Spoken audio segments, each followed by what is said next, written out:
Amado Jesús y Padre bueno, gracias por este hermoso tiempo, gracias por la oportunidad que nos das y gracias porque mis hermanos, Señor, estamos aquí en su mayoría, rogando, Padre eterno, que aquellos que no pudieron conectarse o no pudieron llegar, Señor, estén, Señor, en su recuperación y permite, Dios amado, que ellos puedan, Señor, ser levantados, restaurados, su salud sea completamente restaurada y seas tú glorificándote en medio nuestro aún, Señor, aquellos que han de estar o ver mensajes, quizás todo, ¿verdad? Va a fluir de acuerdo a tu perfecta voluntad en la eventualidad. Te doy gracias, gracias, gracias y te suplico, es que te lo ruego, te lo suplico, que seas tú ministrando, hablando y dirigiéndome en todo lo que de aquí se exponga o se entienda. Perdona todos nuestros pecados, Señor, y recíbenos como olor grato, olor fragante ante ti para honra y gloria únicamente tuya. En el nombre de Jesús. Amén. Amén. Lo primero que quería explicar era el tema de la palabra suerte. Y quería aclararlo por varias razones. Porque si nosotros vamos a la Biblia, en la Biblia, en el Antiguo Testamento, 70 ocasiones se echaron suertes para tomar diferentes decisiones, entre ellos para hacer justicia con el pueblo de Israel, con los pueblos judíos, perdón, cuando se distribuyeron las tierras. ¿Okay? Y así muchos otros eventos. En el Nuevo Testamento se habló de echar suertes en 7 ocasiones. Voy a mencionar solamente 2 de ellas. Una fue cuando los romanos echaron suertes para repartir la ropa de Jesús. Entonces, cuando echaron suerte para repartir la vestimenta de Jesús, Jesús lo cita en la palabra o es citado en la palabra donde él menciona que echaron suertes para que se cumpliera la palabra, porque esa es una cita que está dada en Salmos. Todo el Antiguo Testamento señala hacia Cristo, que es Nuevo Testamento y es nuestra guía, nuestra salvación, a través de quien tenemos la salvación. Eso se hace para cumplimiento de la palabra, porque estaba dicho, desde allá se había mencionado que iba a acontecer y se cumplió. Y el otro pasaje que quiero citar es cuando los propios apóstoles echaron suerte para escoger al discípulo que iba a sustituir a Judas Iscariote. En ese punto, cuando ellos echan suerte, ellos oraron. Ellos oraron, echaron suertes, la suerte cayó sobre Matías y Matías pues dio testimonio de que fue una dirección basada en la dirección del Señor. Ok, habiendo ya dicho todo esto, ¿verdad? Quería mencionarles, ok, que después de esto es que viene lo que conocemos como Pentecostés. El breve mensaje lo voy a dirigir un poquito en esa dirección para que estemos más claros todavía lo que es Pentecostés. Pentecostés es ese evento particular en que se cumple que Jesús envía al Espíritu Santo. En la ascensión de Cristo, él decía, es necesario que yo me vaya. ¿Por qué es necesario? Porque les voy a enviar un consolador. Y ese consolador es el Espíritu Santo. Por lo tanto, ese evento de Pentecostés da por cumplido, por completa, esa obra de Jesús en la tierra. Por lo tanto, desde ese punto en adelante, nunca más vamos a encontrar en la Biblia citada nada con relación a echar suertes. ¿Me siguen? Jesús cumplió, o hasta ese punto, ¿verdad? Se cumplió la promesa, se cumplió la palabra y ahora nuestra dependencia es total del Espíritu Santo. ¿Ok? Quería aclarar el punto porque puede confundirse en un momento, vamos y leemos, a Dios, pero echaron suertes para esto, pero Dios mismo había autorizado eso. Ve, pero que podamos ver y quizás pudiéramos sacarle un poquito más de tela a esto, pero lo que quiero solamente es que aclaremos el detalle. Ahora, eh, lo que buscamos es una dependencia del Señor y mi preocupación ante todo es la manera en que pudiera llevarse a cabo, cómo lo pueden estar mirando otros, porque no todo el mundo va a tener la misma visión, la misma capacidad, el mismo discernimiento para llevarlo, pero a eso sumado de que tenemos, es una línea bien fina de lo que pudiera hacer caer en azar o pudiera ser caer en adivinación. Y entonces esa línea fina tenemos que velarla, ¿ok? Porque el azar es cuando se llevan a cabo estos juegos compulsivos con búsqueda de ganancia, que ya entonces eso va en otra dirección que profana y daña, ¿verdad? A nuestro ser. Pero cuando hablamos entonces de la adivinación es cuando se buscan intermediarios, entiéndase los espiritistas, entiéndase santeros, entiéndase todas estas otros modos de adivinación, que si la cuija me vino a mí a la mente en el momento que estaba estudiándolo, y otras cosas. Exactamente. Eso ahí es que me raya en lo que es pecado, que sí va a ir en contra totalmente y va a desvirtuar quizás el propósito inicial. ¿Está bien? Ok. Dicho eso, y gracias por, ¿verdad? Por atenderme y entenderme, y cualquiera, ¿verdad? Que esté al otro lado, que quiera aclarar o decir, en toda confianza me puede, porque estamos abiertos a buscar y a llevar y a aclarar. Vamos, ese es el único propósito. Muy bien. Ahora quiero que busquemos en la palabra Mateo 5:17. Ahí voy a centrar el mensaje, quizás toque un poquito de lo que hemos hablado, pero al mismo tiempo, pues quiero ¿verdad? Que reforcemos. Mateo 5 del 17 al 20, pero el énfasis va a ser entre el 17 y el 18. Y nos habla de Jesús y la ley. Entonces, cuando hablamos de la ley, vamos a entender que son los mandamientos y todo lo que se estipuló por el hombre. Bueno, los mandamientos fueron por Dios, mandados por Dios, pero de ahí surgieron hombres que también crearon dogmas, como hoy en nuestro tiempo también existe. Entonces, a esto, ¿verdad? Le llamamos la ley, recordando que la ley se hizo para el que la transgrede. Transgredir es el que no la cumple. O sea, que no me van a hacer una ley para no llevarme el semáforo rojo. O sea, no me va a aplicar a mí si yo cumplo con las normas. ¿Ok? Por lo tanto, la ley se hizo para aquellos que se estaban saliendo de la línea. Ahora, dice acá, Mateo 5:17 al 20. Dice, no penséis, este es Jesús hablando, ¿ok? Que he venido para abrogar la ley o los profetas.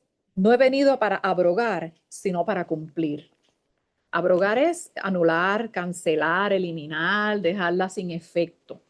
Él no vino a eso, él vino a cumplir la ley, o sea, cumplirla. Dice, porque de cierto os digo, eso es como nosotros decir amén, amén es así sea, ¿verdad? Porque de cierto os digo que hasta que pasen el cielo y la tierra, ni una jota ni una tilde, gracias hermana Netzali, me confirmaste, ni una jota ni una tilde pasará de la ley hasta que todo se haya cumplido.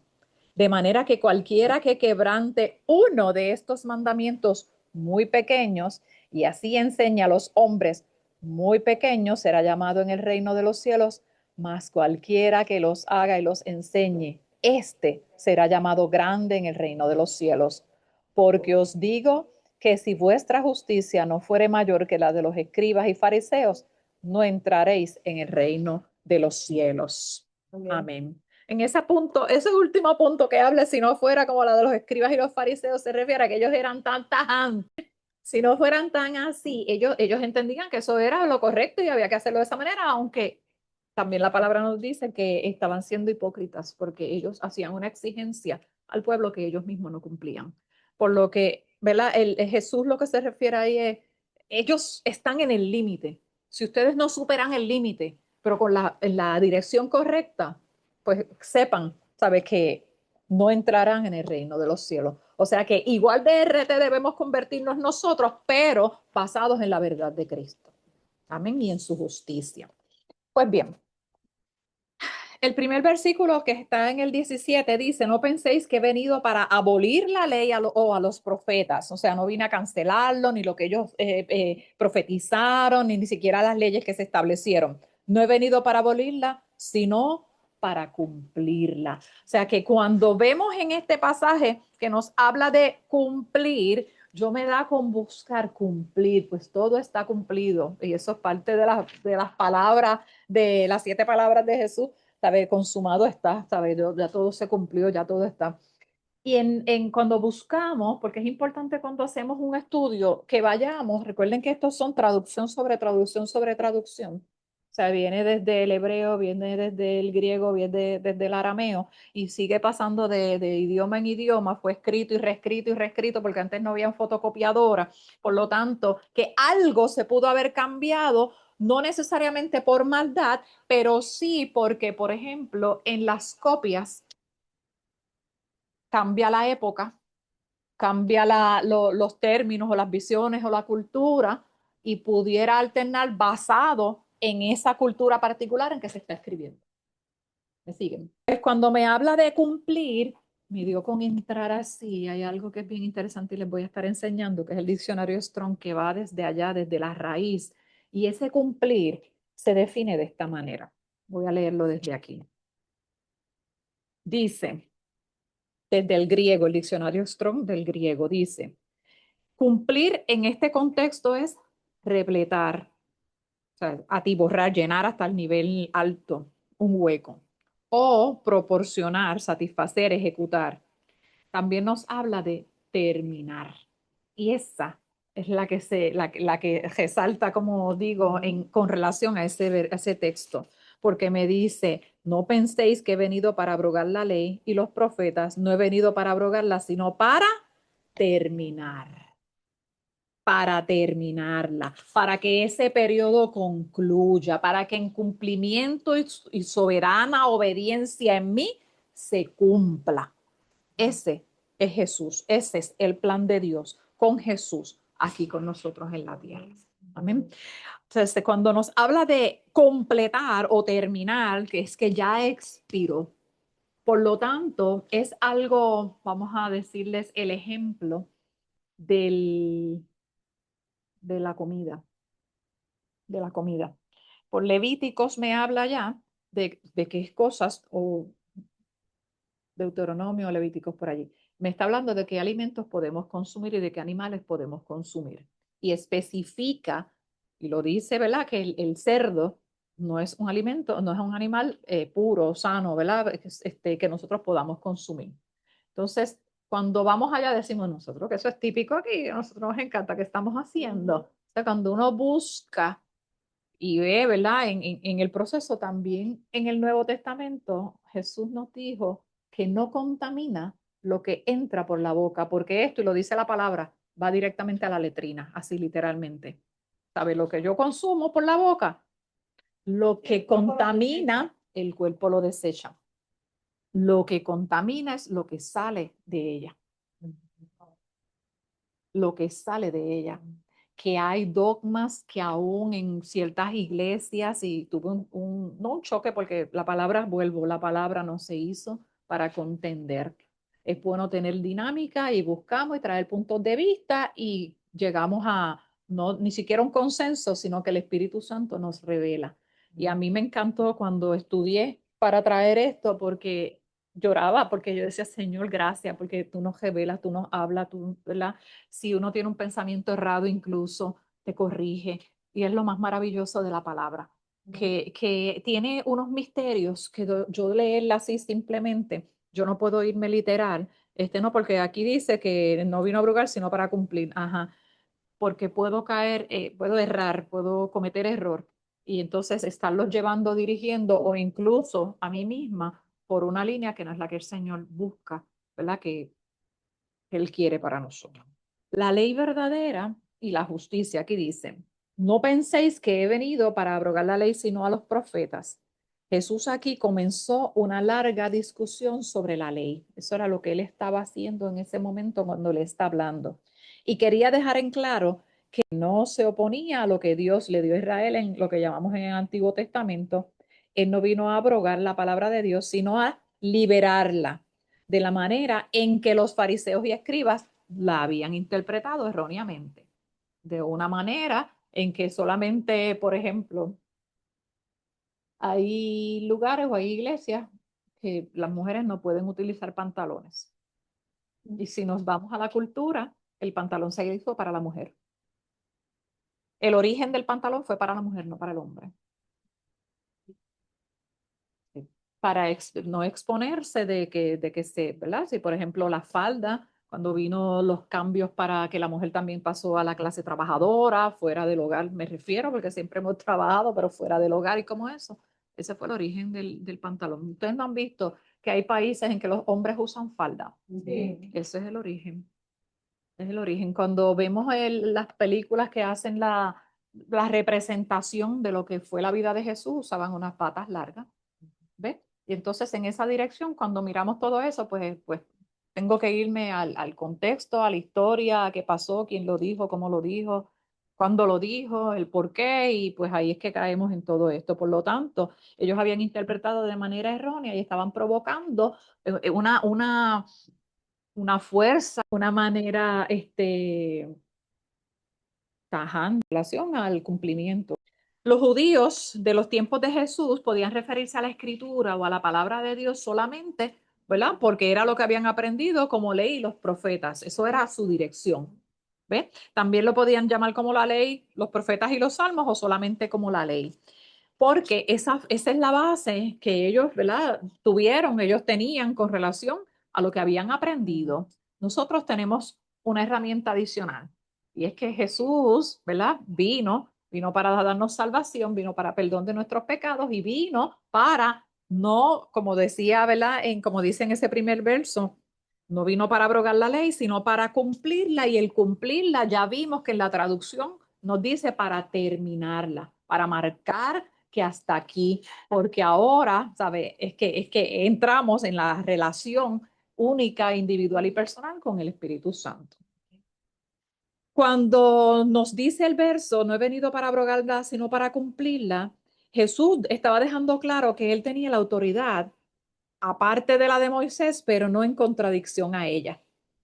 Tenía la autoridad, pero no estaba en contra de lo que se estaba escribiendo, sino que Jesús no añadió nada a la ley, excepto una cosa que ningún hombre había añadido a ella, que era la obediencia perfecta, la obediencia total y absoluta. Y esta, ciertamente, ¿verdad? Era la manera en que Jesús vino a cumplirla o a terminar, a hacer, ¿verdad? Marcar la diferencia de las eras, marcar la diferencia de esa relación. El apóstol Pablo escribió, y esta me voló la cabeza cuando la leí, escribió de este tema en Romanos 10:4, y lo quiero que lo miremos aquí. Romanos 10:4. Primero, con relación a lo que hemos hablado con relación a Jesús y la ley, quería leerles una explicación que me da la Biblia y dice, el Antiguo Testamento sigue siendo un compendio autoritario de doctrina y testimonio divino. Algunos de sus elementos, como los sacrificios o las leyes ceremoniales, ¿verdad? Predijeron o anunciaron eventos que se cumplirán en el ministerio de Jesús. Por lo tanto, por eso Jesús dijo, ¿verdad? Para cumplir la ley. Por lo que ahora ya no son modelos de la conducta cristiana. La frase hasta que todo se haya cumplido, que ya vimos la definición de cumplido en el griego, que es terminado, apunta el cumplimiento de esperanzas específicas del Antiguo Testamento, en parte a través de la vida, muerte y resurrección terrenales de Jesús, y también más plenamente después de su segunda venida. Ahora sí, vamos a Romanos 10:4. Con esto, esta parte va terminando, pero quiero entrar en otra dinámica. Romanos 10:4 dice, voy a leerle desde el 3. Porque ignorando la justicia de Dios y procurando establecer la suya propia, no se han sujetado a la justicia de Dios. Verso 4. Porque el fin de la ley es Cristo, para justicia a todo aquel que cree. Ese fin, la palabra fin incluye probablemente la idea de una meta. Nuestra meta es Cristo. Ese es el centro. Esa es la consagración nuestra. Nuestra meta. La idea de meta y de finalización. La ley mosaica ha alcanzado su meta en Cristo, cuya venida había esperado y anticipado. y la ley ya no es vinculante para los cristianos, o sea, el antiguo pacto ha terminado. Dado que Cristo es la meta y el fin de la ley, la justicia permanece a todos los que confían en él. Por eso es que entramos entonces en esto que les voy a presentar ahora. Esto es lo que marca el fin y el cumplimiento de esa promesa y de esa palabra. Se los voy a presentar.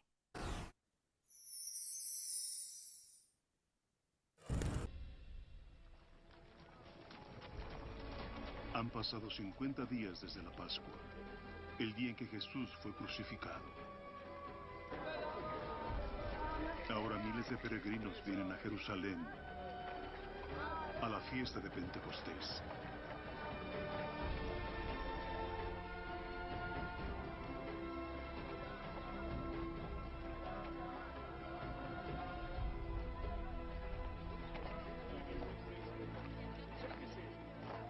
Ahí está él. Esteban, estamos felices de tenerte aquí, hermano. Por aquí. Aunque debemos ser cuidadosos. Nos están vigilando.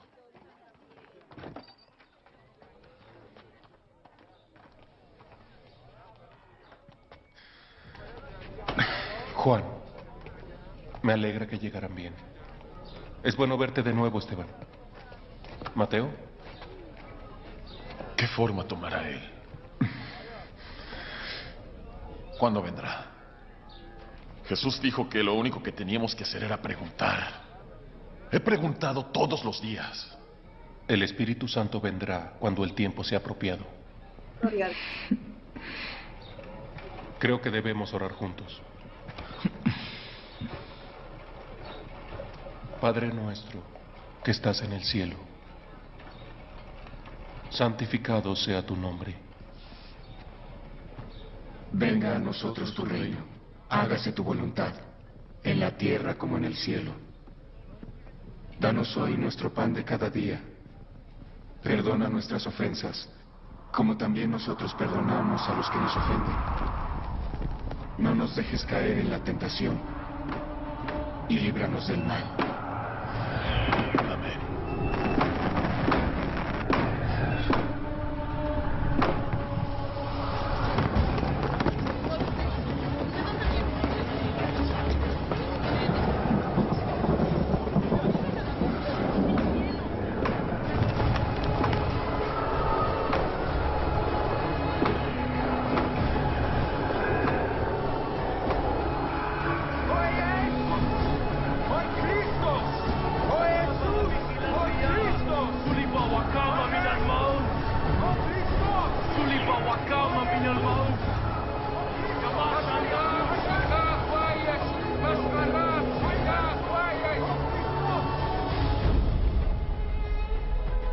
Eiundem crucifixum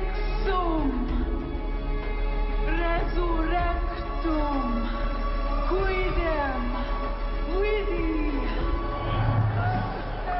Tulipa wakalma min al-maut. Kamasha al-Yahud, wa kula sakin Yahud. Ashkaram sikha kwayes.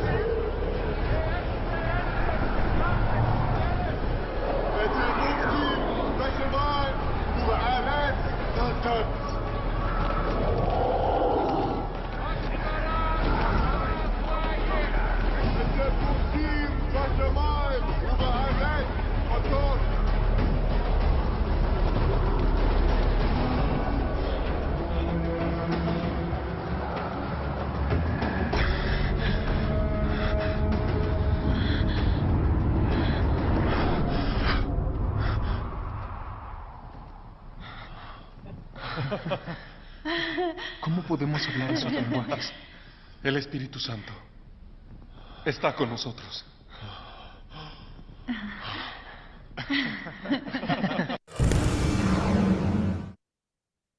De eso es que se trata. De esto solamente.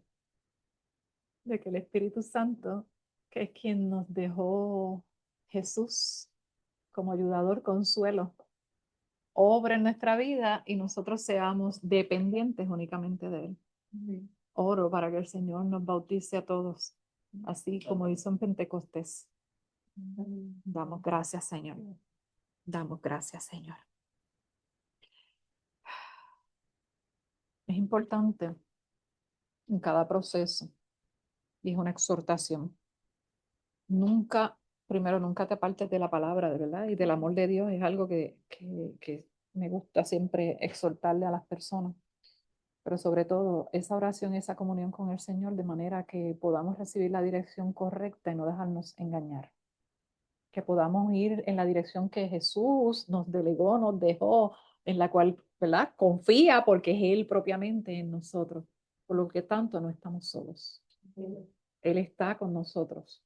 Cuando más solo nos sintamos, Él está ahí. Cuando haya momentos de dificultad, Él está ahí. Cuando usted sienta dolor, ya Él sufrió el dolor con usted ahí. Amén. Así que no piense que Él no está al pendiente o Él no sabe. Todo lo contrario, Él sabe de qué tenemos necesidad. Y es por eso, porque acudimos al Espíritu Santo para que Él sea quien nos dirija. Amén. Gracias y bendiciones, pero no ha terminado esto. Oramos para despedirnos. Amado Jesús, Padre bueno, Señor, te doy las gracias por este hermoso tiempo. Gracias, Padre, porque tú siempre llegas a tiempo y siempre estás al pendiente de las necesidades, Dios, de cada uno de nosotros, Señor. Te pido, Señor, en esta hora para que tu infinita misericordia, amor y bondad fluyas, Espíritu Santo, sobre cada uno de nosotros, Señor, y fluya sobre mis hermanos, Señor, y puedas traer a nosotros el mensaje de la palabra que tú quieres que se exponga conforme al texto bíblico que fue repartido. Señor, yo creo y confío en ti y sé que tú quieres lo mejor para nosotros. Así que doy gracias, honra y gloria siempre será tuya. Te pido, Señor, como siempre, que seas tú al frente, que seas tú dirigiendo, dando ideas, ayudando en medio de nuestros procesos. Glorifícate y ayuda, Señor, a tu pueblo. En el nombre de Jesús, doy gracias. Nos despedimos de este lugar, pero no de tu presencia. Llévanos con tu santa bendición, la del Padre, la del Hijo y la del Espíritu Santo. Una iglesia que ama y quiere crecer en Cristo. Dice el Señor Jesús. Dios les bendiga, Dios les guarde y les amo en el amor de Cristo. Me despido por aquí.